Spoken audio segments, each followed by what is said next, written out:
because I am a Christian named Isaac. And together we will be doing a skit of Apologetics, which is basically the defense of the Christian faith. Yes. We will be doing one scripted and one improv. Correct. I'm going to say for the improv. I'm actually more excited for the improv than I am for the script. But let's get for the script. Let's go. How's my delusional friend doing today? Well, I don't know how your delusional friend is doing, but I'm doing great. Isaac, your Christian faith is a delusion. God doesn't exist. God doesn't exist. Why do you care that I worship? Because, Isaac, I'm your friend. I care about you. You stand on the Word of God. Your foundation for life is the Word of God, right? Yes, right. Okay. I want you to use your imagination for a minute. It should be easy because you live your life for imagining God. Pretend this book is you. Okay? Imagine me. And this arm of the couch is Word of God, your foundation for life. You are standing in your foundation. Now, normally I would say nobody gets to tell me what to do. But I'm going to let go and let you stand in your foundation. Oh, look, your foundation is unbound. Now, I'm going to take you to the strong foundation of science, logical reasoning, and evolution. You see, Isaac, I want you to build your life on a firm foundation. I'm only doing this because I care about you. Okay, well, for starters, Apollonia, you purposely placed that on balance just to prove your point. Isaac, I would never.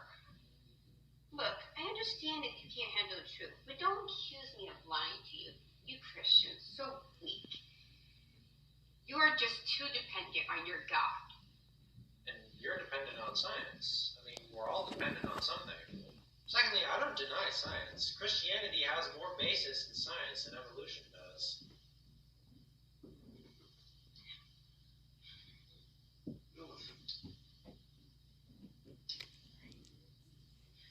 You're a very funny boy, Isaac. Science is logic. Faith is crazy. Christianity is magic. Christianity is not magic. Christianity... Isaac, can you actually fully explain God to me? If I could fully explain God, he wouldn't be God. Really? I can fully explain evolution. I don't understand why you believe something you can't explain. You can fully explain evolution? Okay, go ahead.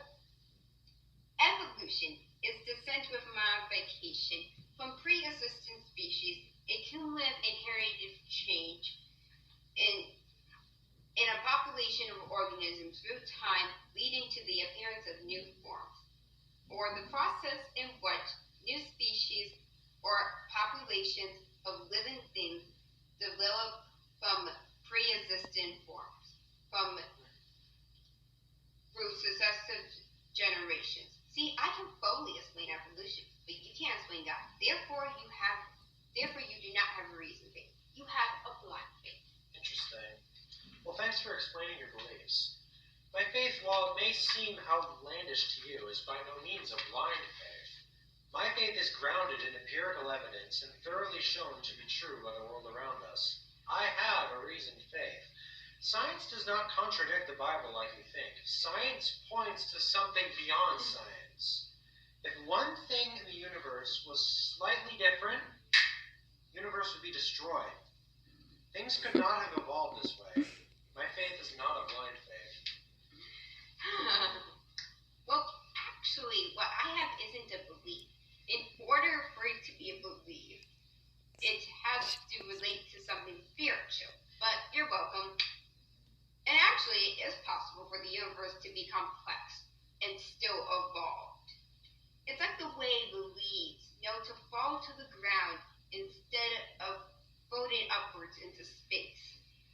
And the way water knows to flow to take the path of least resistance. Matter and energy follow very simple rules of operation. under the label of physics. Cells have DNA. DNA is a type of chemical that interacts with other chemicals. It's very complex, but it doesn't do anything supernatural, just complicated. How DNA got to be so complicated is a big question, but one scientists have already answered, and the answer is evolution. So you believe evolution is the answer to everything? Interesting. Okay. What would it take for you to believe in God? I would have to have irrefutable evidence that he exists. I don't do faith. Faith is belief without evidence, and every instance of faith is dangerous.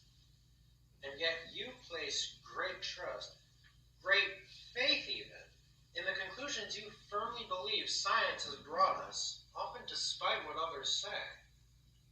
Atheism is not a faith. Christianity is a faith, and a blind one. Did you actually see God create the universe? Did you actually see creation happen? No, but you never saw evolution happen.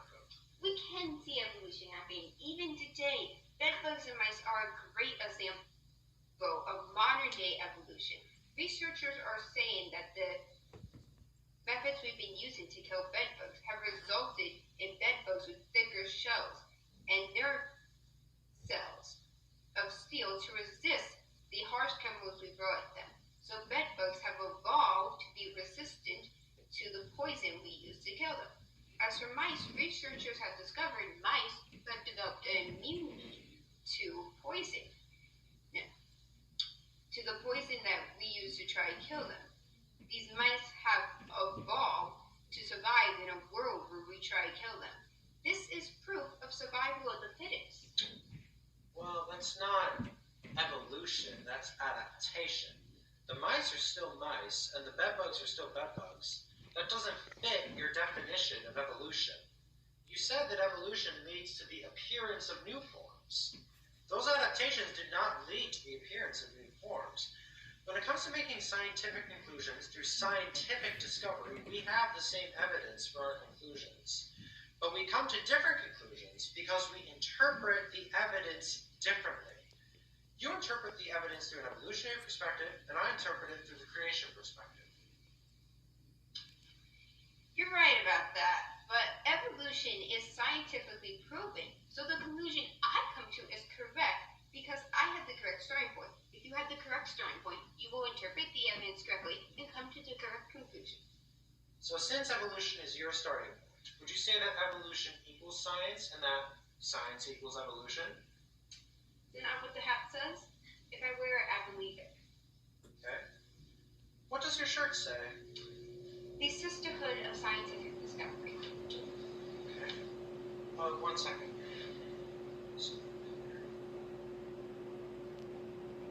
Can she do science? Of course she can. Anyway, okay, of course she can. Anyone can understand science and make scientific discoveries, but who is she? She is Dr. Georgia Purdom, and she is a scientist.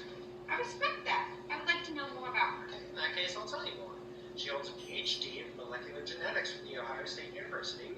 She formerly served as an assistant associate professor of biology at Mount Vernon Nazarene University. Dr. Purdom is a director of educational content and actively speaks and writes for this organization called Answers in Genesis. Oh, so she's a Christian. Yes, she's a Christian who studies science. Well, she's a Christian. Dr. Georgia Purdom is a Christian, so she's not a real scientist. Really? Not a real scientist? Are they not real scientists? Be very careful what you say, friend. As you know, these scientists made discoveries that laid down the foundation of science. You said, and I quote, anyone can explore and understand science and make scientific discoveries. They are anyone. Dr. Georgia Purdom is anyone. Well, she's a Christian, so she's not anyone. She's just a nobody. You know what? You're right. Christians are just nobodies trying to tell everybody all about somebody who saved our souls. You see, Apollonia, I want you to realize that the Bible is true. Science proves the Bible. I want you to receive salvation. I'm just doing this because I care about you. And see. See. Okay, so guys, Apollonia was trying to win an argument. Isaac, and as we evangelize and spread the gospel through apologetics, we are not trying to win arguments, unlike the evolutionists. Exactly. We are doing this because we care. Isaac was not trying to win an argument. He was trying to convert me to Christianity and hopefully get me saved so I could be destined to go to heaven and live a life for Christ. Definitely. Well done. Thank you. You too. Yeah. I'm very good at this. Sure thing. I really enjoyed that part where I could just interrupt him like Roman. I did not think I could do that with a straight face. Yeah. I was rehearsing this before I turned the camera. I was rehearsing it for it, and I laugh every time I go to interrupt him. Every time. I can attest to that. I was there. I remember I was doing some method acting because we're going to be doing an improv scene. And since I go to a Christian college, my professors sometimes will tell their testimonies during the first class. So in my head, I acted like Apollonia would to her testimony. Problem. Her testimony matches my high school testimony. So I tried to not get emotional and break character. I acted like this in my head, of course, but I tried to not get emotional and break character. Come on, you can do this. It's just stupidity. You can't actually comfort you and get you through a depression. Can't help you with suicidal thoughts. And I broke character so many times. That woman is. She's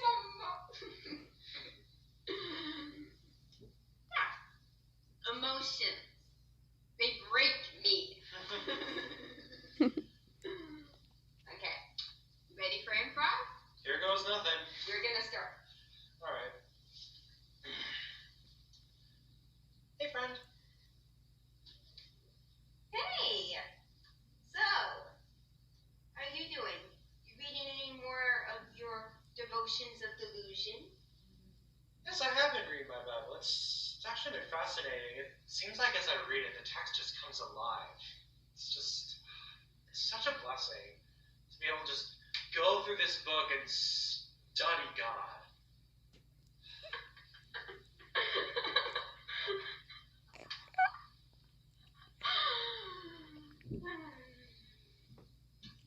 You know what else comes alive? What does? All of the evidence against your faith, it just comes alive. All the scientific evidence, all the science that you're denying, it just comes alive. What kind of evidence would you point to? Oh, Isaac, you have a lot of modern day examples of evolution. There are insects that are developing a resistance to poison that we use to kill them.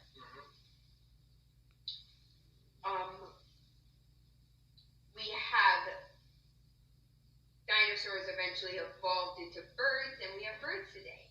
And there are a lot of examples of evolution, Isaac, out there. Okay, so the two things you mentioned, I would classify as two different things. So for the insects that you mentioned, that's more microevolution, which is like small changes within a species. And I would agree with you that that does happen. But the next thing you mentioned, the dinosaurs becoming birds, I would classify that as macroevolution, where one species evolves into another. And personally, I don't see how that could happen. This is science. Are you denying science? Well, no, I'm pointing to the fact that certain species are just so different and so complex in their own right that even if we had billions of years, just small changes to species like this, I don't think would amount to a whole new species. What do you think of the problem to your belief of irreducible complexity? Talking about the complexity in the universe, you don't think that could have evolved? Well, okay, so what I mean by irreducible complexity is, take the eye, for instance. The eye only works when every single one of its parts is placed, is held together, and is working at once. So if you take one piece away from the eye, it ceases to function. It becomes useless, vestigial. So imagine that billions of years ago, there's an animal that, through small changes, develops a retina.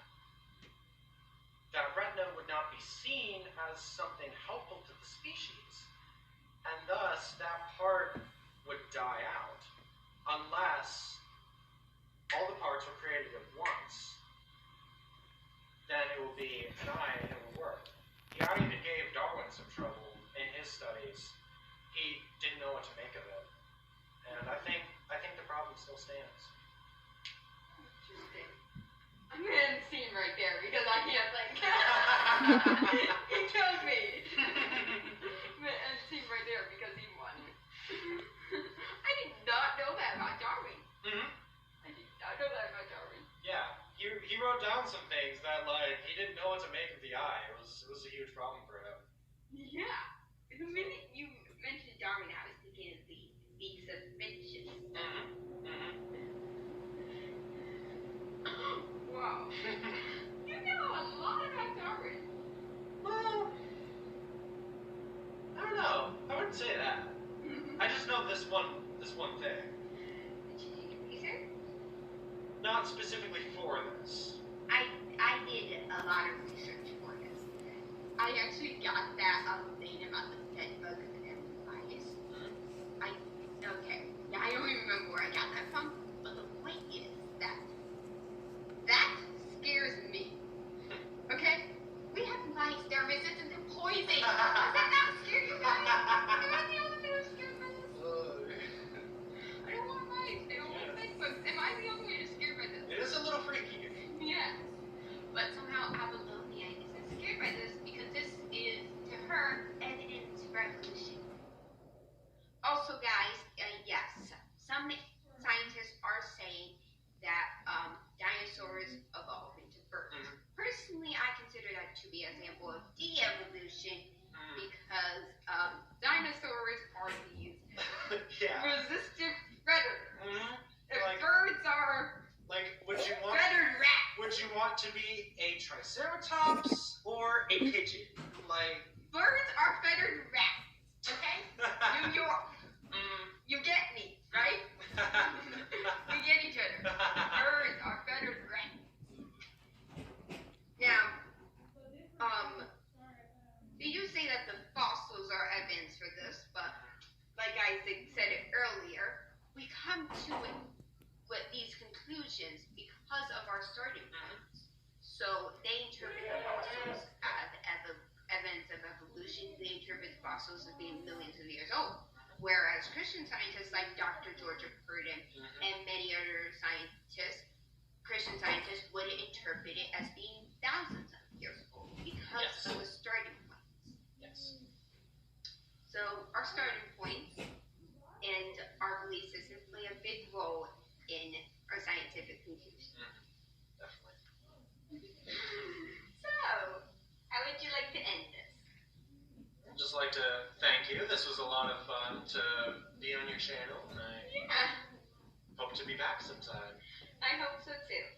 I have to see you back sometime. Certainly. Turn your head and raise your eyebrow to them. I don't know. Can you see? Okay, get up. Moving closer. I mean, Raise that eyebrow. I can do this with either one. Yeah. It's just a thing I can do. So many times where I broke character when we were rehearsing with that